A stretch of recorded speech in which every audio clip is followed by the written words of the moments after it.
Thanks, Doug. Donnie Yantis, the head coach of Prestonwood, comes to the team with 23 years of experience, namely at Arizona State. He told us this week they hammered in those fundamentals, went back, and he said he tells his team to get 5% better every week. They're on a 3-game win streak. And as for Nolan Catholic, that team, Maddox, he comes into the team with 19 years of experience. Like you said, it's going to be a tough game for them, but guys, it's Friday the 13th in October. It's anyone's game. Doug? Thanks, Maggie. Yes, anything could happen. Yeah, Collins, that big run right there. Touchdown, 93 yards. And that's not the only time you've been able to run. You're weaving in and out of traffic tonight really well. What's working for you? So obviously this season, a lot of the conversation in college football has been Colorado. Uh-huh. And we can talk about that game in a minute, because I think you guys have a valid explanation for what happened in that game. And by the way, it was only 3 points. Let's all calm down here. Yep. But we did see Deion Sanders completely overhaul that roster. Mm-hmm. And just the season before, you guys had a new guy come in who could have done the same thing to you guys. What do you think it kind of means for the state of college football if that becomes the new standard? New staff comes in, just new roster. That's a great question. Thank you. Yeah, that is. I can that be is philosophical too. Yeah. You know, he talked a ton about Chandler Morris going out and kind of what that would do for a team. And I didn't bring it up. He mentioned it. He said that last year this happened to TCU.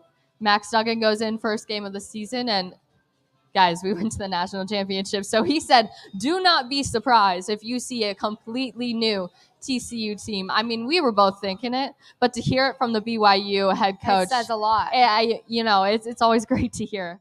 And listening to your presser on Tuesday, you said something along the lines of even when you were a backup, you were preparing as you were a starter. Yeah.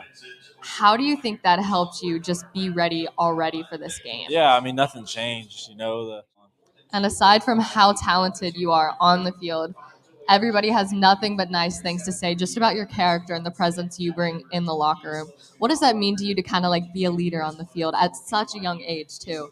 Well, I pay people to say nice things about me. So okay, John. With more on that, here's Maggie Hale. Oh, Ron, so good to hear your voice again. So excited for another season. And yes, a 3-year plan. Tracy Koleski has said this all along. First season, all about setting a foundation. Second season, wanting to make it to the playoffs. And now they're working on efficiency, not doing more, but being more efficient at what they've already been doing. Everything's falling into place for Panther City. Third season's a charm, guys. And you're in the Marvel jersey. Are you channeling some superpowers right now? I guess so. Whatever works. If we keep scoring like this, we might as well keep wearing these jerseys. So absolutely. Good luck. Yeah, a lot more on Keegan Ball. And Keegan Ball has been very vocal about his ups and downs that he's experienced with lacrosse since playing ever since high school. Being cut by what was the Vancouver Stealth in 2017. Now the rebranded Warriors. And I mean, come on, it's just picture perfect that he came back as they were named the Warriors. Keegan Ball talked a lot about when he went to Senior B lacrosse, just focusing on mindfulness and shifting his perspective into something where he can just enjoy the present and enjoy the process. Now, that's exactly the kind of mentality you want in a player that's going to lead your rebranding. Absolutely, and me and McConvey talked about this at halftime, but the jerseys, are they the new lucky jerseys now? I know we might have to wear them all season. If we're putting up those kind of numbers, I think we got it. Welcome back to Dickies Arena. Panther City and Colorado Mammoth tied right now at 8. And tonight is the 3rd annual Texas Forever Night for the Panther City Lacrosse Club.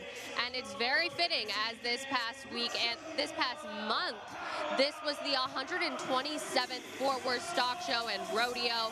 450 truckloads of dirt to fill the arena 1 feet deep. And also impressively, Grand Champion Junior Steer, nicknamed Leadfoot, 1,324 pounds. He sold for $324,000 to Higginbotham Insurance Company. But it looks like tonight Dickies Arena has traded in their dust and dirt for the turf. And boy, do we have a showdown, guys. Organization has talked a ton about how whenever you're having a good game, the rest of the team is too. You're definitely a tone setter on this team. So last time you guys saw Calgary, didn't really end how you wanted, but this time you're seeing Calgary and you've clinched a playoff. So what kind of tone are you setting tonight? tonight. And we just saw Donville get that goal, but that's not all he's good at. He got a master's in journalism from Maryland, and let me tell you, he's not just playing lacrosse right now.